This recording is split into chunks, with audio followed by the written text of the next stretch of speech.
আব্বু, আগামী 20 তারিখ থেকে স্কুলে পরীক্ষা। তাই নাকি? তাহলে এই কদিন একটু ভালো করে পড়াশোনা করো। স্কুল থেকে রুটিন দিয়েছে? দিয়েছে, কিন্তু 12 তারিখের মধ্যে সমস্ত টাকা পেড করে অ্যাডমিট কার্ড সংগ্রহ করতে হবে, তবেই পরীক্ষায় বসতে পাওয়া যাবে বলেছে। ওটা নিয়ে তোমাকে চিন্তা করতে হবে না। আমি আগামীকালকে গিয়ে সমস্ত টাকা পরিশোধ করে তোমাকে অ্যাডমিট কার্ড এনে দেবো।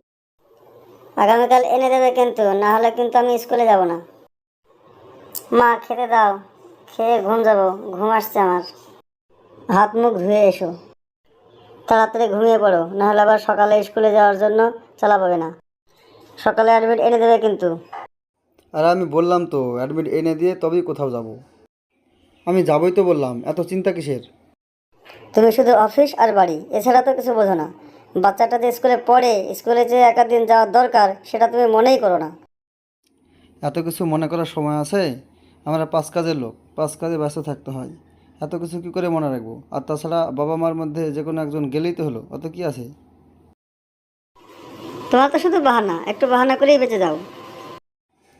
ওই রকম করে বলছো কেন? ওই রকম করে বললে হয়? তুমি তো জানোই আমি সারাদিন ব্যস্তই থাকি। আর তাছাড়া কাজ না করলে হবে? আমরা সাধারণ মানুষ।